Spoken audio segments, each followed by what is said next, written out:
प्रभु यीशु मसीह के मधुर और पवित्र नाम में एक बार फिर मैं अपने सभी श्रोतागणों का धन्यवाद करता हूं और आपका स्वागत करता हूं।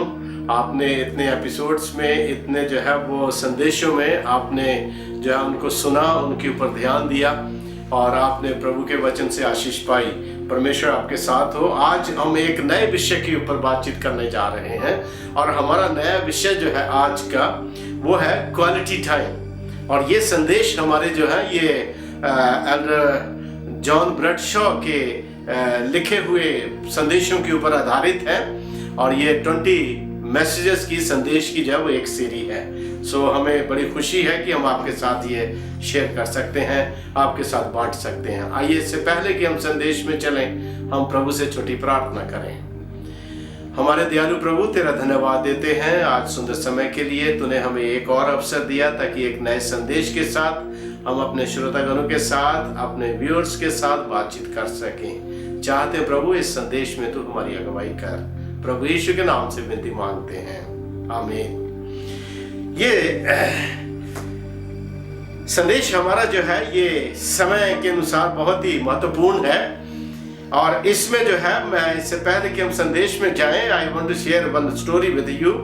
ये स्टोरी जो है वो इंग्लैंड की स्टोरी है। इंग्लैंड में एक व्यक्ति था जिसके पास एक जो है वो पीतल का कप था और वो पीतल का कप जो उसके पास था वो पीढ़ियों से उनके परिवार में चला आ रहा था।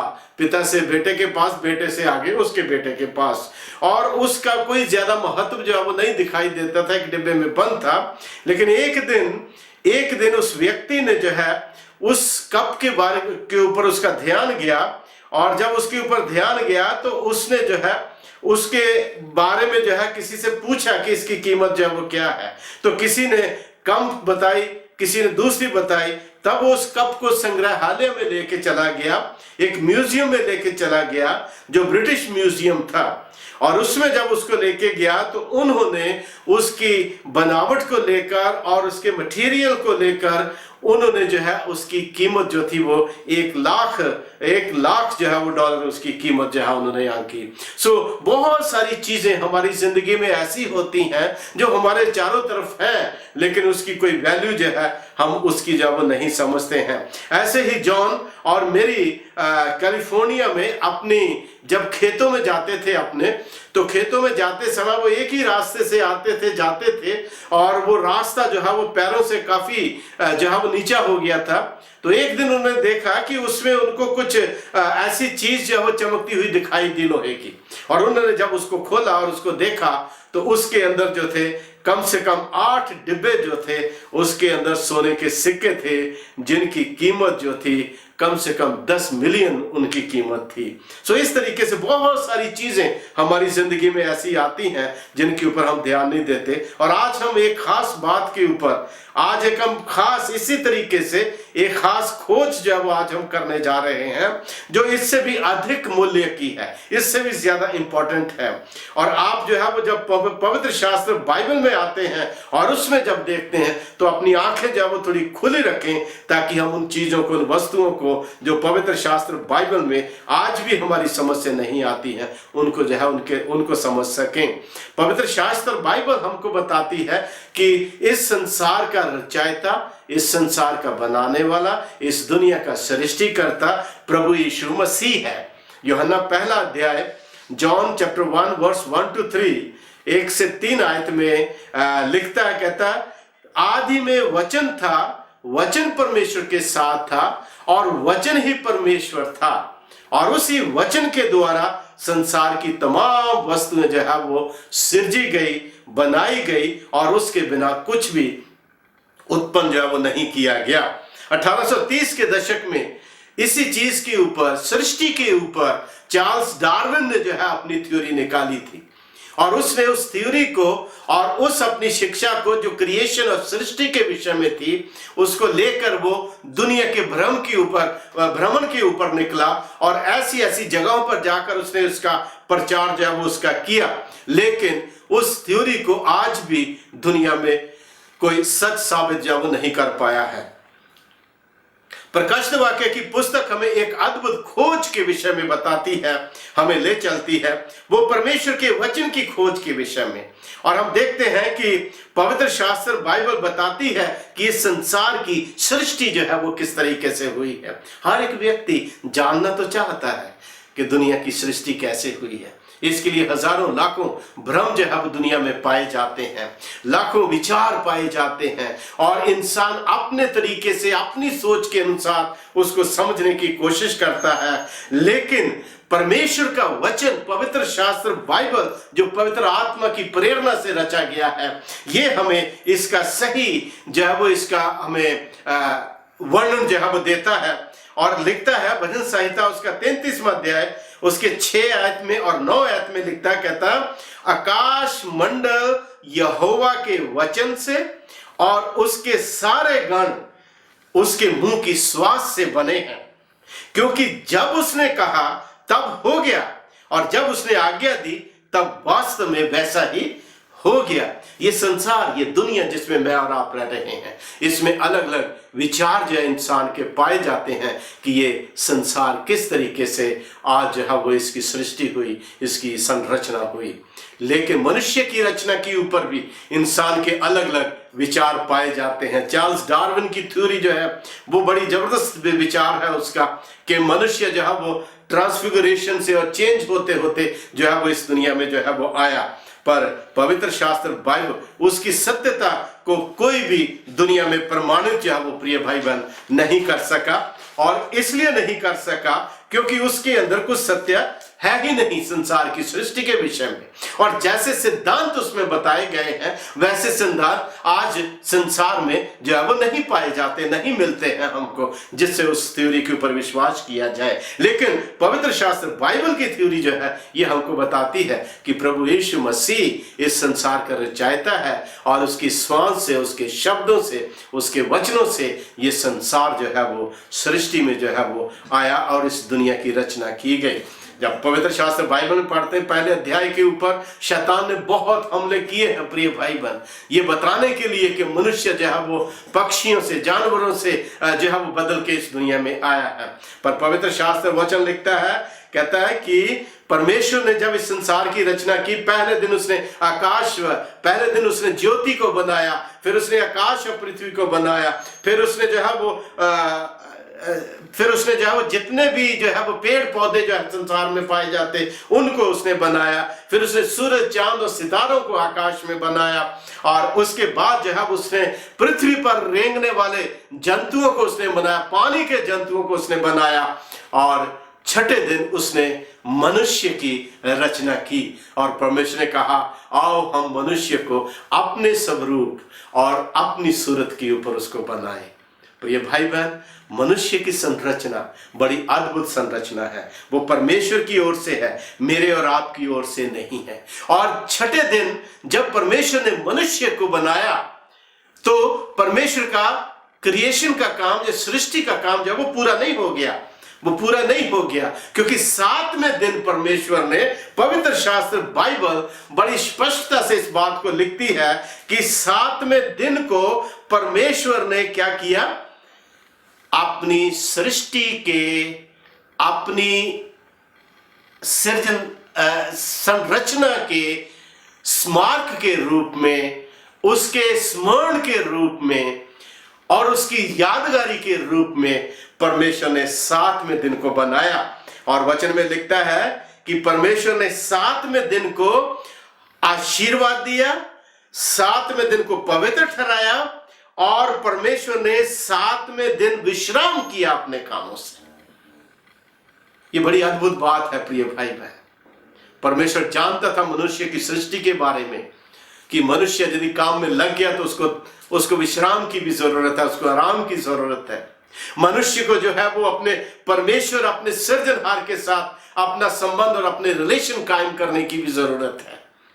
तो जब ये सब बातें जो है वो सामने परमेश्वर की आई, तब परमेश्वर ने 7वें दिन को, सैबत के दिन को, परमेश्वर ने इस संसार के सृष्टि के बनाए जाने के स्मरणार्थ परमेश्वर ने जो है 7वें दिन को आशीष दी, पवित्र ठहराया और उस दिन उसने जो है वो विश्राम किया। और लिखता है निर्गमन की पुस्तक उसका 20वां अध्याय उसके 8 से 11 आयत में, उसमें परमेश्वर जो है जब सिनाई पर्वत के ऊपर जब परमेश्वर ने लगभग 2500 साल के बाद जब परमेश्वर ने सिनाई पर्वत के ऊपर अपनी 10 आज्ञा अपनी व्यवस्था जब मूसा को दी और मूसा 40 दिन तक परमेश्वर के साथ था, तो वहां हम देखते हैं कि परमेश्वर ने सैबत की आज्ञा को वहां पर उसको अपनी 10 आज्ञा की पट्टियों में जो है उसको दिया। और सैबत की आज्ञा के लिए परमेश्वर लिखता है, कहता प्रभु ने कहा कि तू विश्राम दिन को, एक्सोडस निर्गमन 20 बाब उसकी 8 से 11 आयत, यहां लिखता है एक्सोडस 20 चैप्टर 8 to 11, तू विश्राम दिन को पवित्र मानने के लिए स्मरण रखना। स्मरण शब्द जो यहां पर आया, स्मरण का मतलब याद रखना। तो याद वो चीज रखी जाती है जिसको हम भूल जाते हैं। तो इस्राएल जब मिस्र में जब 400 साल, लगभग 400 साल जब वहां पर गुलामी में रहे, तो उस समय परमेश्वर के जितने भी नियम और जितने भी आज्ञाएं और जितने भी प्रभु के सिद्धांत उनकी जिंदगी में प्रभु ने अपने भविष्यद्वक्ताओं के द्वारा उनको दिए थे, उनको लगभग जब वो भूल चुके थे। इसलिए प्रभु ने 10 आज्ञा अपनी देते हुए सैबत की आज्ञा के विषय में उनसे कहा कि तू स्मरण करके विश्राम दिन को जो है वो पवित्र मानना। 6 दिन तो तू परिश्रम करके अपना सब काम करना, परंतु 7वां दिन तेरे परमेश्वर यहोवा के लिए विश्राम दिन है। उसमें ना तो तू किसी भांति का कामकाज करना, और ना तेरा बेटा, ना तेरी बेटी, ना तेरा दास, ना तेरी दासी, ना तेरे पशु, ना कोई परदेसी जो तेरे फाटकों के भीतर हो।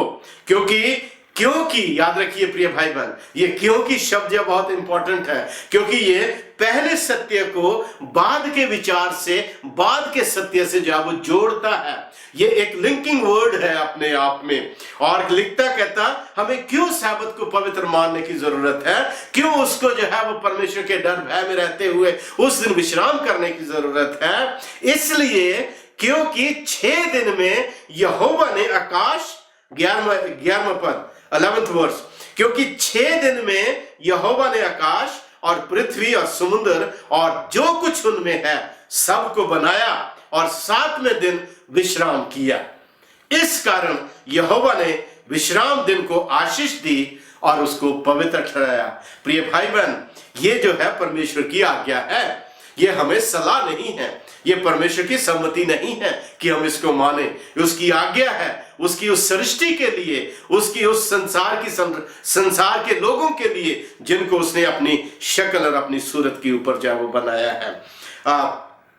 परमेश्वर पवित्र सैबत के बारे में लिखता है, हिजकिय्याह की किताब उसका 20वां अध्याय, इज़ेकियल चैप्टर 20 वर्स 12, उसमें लिखता है, कहता है फिर मैंने उसके लिए, प्रभु फिर दोबारा उनको हजारों वर्षों के बाद फिर दोबारा उनको रिमाइंड करवाता है जब लोग जो है वो भूल जाते हैं। तो इसमें लिखता है, कहता इज़ेकिय्याह उसका 20वां अध्याय 12वें वचन में, फिर मैंने उनके लिए अपने विश्राम दिन ठहराए जो मेरे और उनके बीच में चिन्ह ठहरे, कि वे जाने कि मैं यहोवा उनका पवित्र करने वाला प्रभु हूं। प्रिय भाई बहन, याद रखिए, परमेश्वर के वचन की खोज जिसको आज दुनिया भूल चुकी है, उस सत्य को जिसको संसार आज भूल चुका है, वो प्रभु की 10 आज्ञाओं को जिनको आज इंसान मानने से जो वो इनकार करता है। शब्दों से तो कई बार हम मान लेते हैं कि हम ऐसा करते हैं, लेकिन प्रैक्टिकल में और अपने जीवन में हम उसको जब वो पालन नहीं करते। पर परमेश्वर ने विश्राम वार हमें इसलिए दिया है, पवित्र सैबत का दिन इसलिए दिया है ताकि वो हमारे और परमेश्वर के बीच में चिन्ह ठहरे, और जिससे ये पता चल जाए, जिससे जो है हमारी पहचान हो सके कि हम स्वर्ग के परमेश्वर के हैं और वो हमारा प्रभु है। और यही एक आज्ञा है जो हमें जो हमें सृष्टिकर्ता के साथ जोड़ती है, जो बताती है कि हम अपने आप में कुछ भी नहीं हैं, हम जानवरों, कुत्ते, बिल्लियों से, बंदरों से, बनमानुषों से हम जो है वो नहीं बने हैं, हमारी सृष्टि नहीं हुई है। यही आज्ञा हमको बताती है कि हमारा रचयिता और हमारा रचनाकार जो है वो स्वर्ग का परमेश्वर यहोवा है। प्रिय भाई, और जो प्रभु की इस आज्ञा को मानते हैं वो अपने आप में एक चिन्ह रखते हैं कि वो जिस ईश्वर की आराधना करते हैं वो ईश्वर उनका सृजनहार परमेश्वर है। बाइबल में, पवित्र शास्त्र वचन में लिखता है, हजारों सदियों के बाद जब प्रभु यीशु मसीह मनुष्य रूप में संसार में आए तो उन्होंने भी, book of Luke chapter 4 verse 16 उसमें लिखता है, कहता है कि उन्होंने भी क्या किया, सब्त को पवित्र माना। यहां यूं लिखा है, और वो नासरत में आया जहां पाला पोसा गया था और अपनी रीति के अनुसार सब्त के दिन आराधनालय में जाकर पढ़ने के लिए खड़ा हुआ। प्रिय भाई बहन, ये उसकी रीति थी, ये उसका कस्टम था, ये उसके जीवन का जो है वो सिस्टम था उसका, कि वो सब्त को पवित्र मानते थे। वो परमेश्वर जो स्वयं सब्त का स्वामी है, जो स्वयं सब्त को मानने वाला है, वो परमेश्वर जब मनुष्य बनकर इस पृथ्वी के ऊपर आया तो उसने मुझे और आपको ये सिखाने के लिए कि सब्त प्रभु के लिए कितना महत्व रखता है, उसने जो है उसने स्वयं उसने इस सब्त के दिन को जो है वो माना। लूका 23वां अध्याय उसके 52 और 53 आयत में हमें इसकी जो है वो एक विस्तार रूप हमें मिलता है कि वो सब्त का दिन कौन सा है। वहां पर 3 दिनों का वर्णन किया गया, तैयारी का दिन, सब्त का दिन और सप्ताह का पहला दिन। और इन तीनों दिनों को जब हम कैलकुलेट करते हैं, तीनों दिनों को जब हम समझने की कोशिश करते हैं, तब हमें पता चलता है कि सब्त का दिन कौन सा है। तो पवित्र शास्त्र बाइबल में भी, आज की आप कैलेंडर भी उठा के देखिए, आपको पता चलेगा कि सप्ताह का 7वां दिन जिसको परमेश्वर ने आशीष दी, पवित्र ठहराया और विश्राम किया, वो दिन जो है 7वां प्रभु का जो है वो शनिवार का दिन है, सब्त का दिन वही कहलाता है। हम परमेश्वर का धन्यवाद करते हैं कि प्रभु ने हमें जो है ये बता दिया। खुदावंद यीशु मसीह जब क्रूस के ऊपर मरे, ये सब्त का दिन बदला नहीं प्रिय भाई बहन, आज भी वही माना जा रहा, मसीह के मरने के बाद भी यही माना जा रहा। आइए हम देखें किस तरीके से प्रभु यीशु मसीह के चेले जो थे उन्होंने भी सब्त को माना, और पवित्र रखा उन्होंने सब्त को। प्रेरितों के काम 17 अध्याय उसके दूसरे पद में, book of Acts chapter 17 verse 2 में यहां लिखता है कि पौलुस का जैसा रिवाज था, पौलुस के जीवन की ये रीति थी कि वह सब्त को पवित्र मानता था। लिखता है कि वो वहां के लोगों के पास आया और 3 सब्त के दिन तक उनके साथ पवित्र शास्त्र से तर्क वितर्क किया, प्रिय भाई बहन। और प्रेरितों के काम 16 उसके 13वें वचन में लिखता है कि सब्त के दिन पौलुस बयान करता कि सब्त के दिन, आराधना का दिन, पवित्रता का दिन, प्रभु की आज्ञा का दिन, उसमें लिखता, पौलुस कहता है कि सब्त के दिन हम शहर से नदी के किनारे पर आए जहां प्रार्थना का स्थल था, और हम बैठ गए और वहां बैठकर हम भाई बहनों के साथ प्रभु के वचन से बातचीत करने लगे। प्रिय भाई बहन, सब्त आराधना का दिन है, पवित्रता का दिन है, लेकिन इस दिन को जो है वो बदल दिया गया है। इस दिन को बदल के आज 7वें दिन की जगह आज हम जो है वो पहले दिन को जो है वो मान रहे हैं। प्रेरितों के काम 13वां अध्याय उसके 42वें वचन में भी हम देखते हैं, कहते हैं कि वहां पर जब पौलुस जो है वहां के यहूदियों के आराधनालय में जाकर जब वहां पर इस सत्य के विषय में प्रचार कर रहा था, बता रहा था, सब्त के दिन उनको प्रचार कर रहा था, तो वहां के लोगों ने उनसे विनती की कि वो और अधिक अगले सब्त को भी आकर वो परमेश्वर के वचनों को हमें सिखाए। वहां पर सब्त का विरोध नहीं हुआ, सब्त की आराधना चलती थी। पौलुस मानता था सब्त को, प्रभु यीशु मसीह का सबसे लर्नर व्यक्ति। प्रेरितों के काम 13 अध्याय book of Acts chapter 13 verse 44 में लिखता है कि अगले सैबत के दिन लगभग पूरा शहर परमेश्वर के वचन को सुनने के लिए उनके पास आ गया। नेक्स्ट सैबत को प्रिय भाई बहन, यदि सैबत नहीं होता तो पौलुस मना कर देता कि भैया सैबत को मत मानो। 7वें दिन सैबत का उल्लेख नए नियम में 50 बार जो है वो आया है। बहुत सारे लोग कहते हैं अरे मैं सैबत को क्यों मानूं, क्योंकि नए नियम में इसका कुछ ज्यादा वर्णन नहीं है। पर प्रिय भाई बहन, मैं आपको बताऊं 50 बार जो है सैबत का वर्णन नए नियम में प्रभु यीशु मसीह ने जो है और चेलों ने जो है उसका वर्णन किया है। मत्ती रचित सुसमाचार 24वां अध्याय उसके 19 से 20वें वचन में लिखता है, कहता है वहां पर प्रभु यीशु मसीह भविष्यवाणी करते हैं अंतिम समय के लिए। और मैं पढ़ना चाहूंगा इस पदस्थल को, Matthew chapter 24 verse 19 and 20 verse. यहां लिखता है, कहता है कि चैप्टर 4 19 एंड 20, उन दिनों में जो गर्भवती और दूध पिलाती होंगी उनके लिए हाय हाय, प्रार्थना किया करो कि तुम्हें जाड़े में या सैबत के दिन भागना ना पड़े। यहां पर प्रभु यीशु मसीह जो है उस पवित्र सैबत का वर्णन करते हैं जिसके वो स्वयं स्वामी हैं, ताकि संकट के दिन, दुख के दिन और जो मरी के दिन और बीमारियों के दिन, दुखों के दिन, जिस दिन तुम्हें अपने घरों को छोड़ के भागना पड़े सत्य की खातिर, वो दिन सैबत का ना हो और वो दिन जो है प्रिय भाई बहन जाड़े का ना हो और वो दिन ऐसा ना हो कि और वो गर्भवती महिलाओं के लिए वो दिन ना हो। तो यहाँ पर हमें पता चलता प्रिय भाई बहन कि किस तरीके से, और यही सैबत जो है, यही सैबत दिन जो है प्रिय भाई बहन याद रखिए, यही सैबत दिन जो है हम नए यरूशलेम में परमेश्वर के भवन में भी मनाएंगे।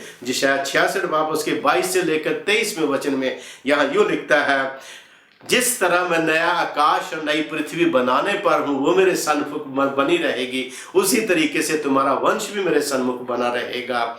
और ये होगा कि एक दिन से, एक सैबत से दूसरे सैबत तक, और एक जो है चांद के दिन से दूसरे चांद के दिन तक समस्त प्राणी, परमेश्वर कहता है मेरे सामने, समस्त प्राणी मेरे सामने दंडवत करने को आया करेंगे। प्रिय भाई बहन, क्या आप चाहते हैं कि आप उस नए यरूशलेम में, उस पवित्र भवन में, प्रभु यीशु मसीह के राज्य में आप जो है वो सैबत को मनाएं? यस, आप मनाना चाहेंगे।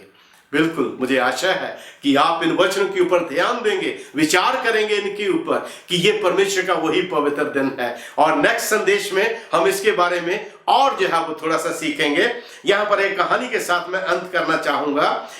ये कहानी जो है वो इटली की है, ट्यूरिन की, 1975 की कहानी है। एक आदमी जब अपनी फैक्ट्री से वापस अपने घर जा रहा था तो रास्ते में उसने क्या देखा कि नीलामी का काम जो है वो चल रहा है। तो स्टेशनों में जो सामान लवारिस मिल जाता है उसकी जो है नीलामी चल रही थी औने पौने में, और वो वहां पर अपना स्कूटर एक तरफ रोककर वो खड़ा हो गया और देखने लगा कि कोई उसके काम की चीज हो। तो उसका ध्यान 2 फोटोज के ऊपर गया, 2 जो है वो पेंटिंग्स के ऊपर गया उसका ध्यान, और उसने सोचा कि ये पेंटिंग्स मेरे किचन के लिए और मेरे ड्राइंग रूम के लिए जो है बहुत अच्छी होंगी। और उसने वो पेंटिंग जो थी वो सिर्फ उसने जो है वो $30 देकर उस पेंटिंग को खरीद लिया। उसके बाद उसने उसको लगा दिया, बहुत सालों तक उसके घर में वो बनी रही।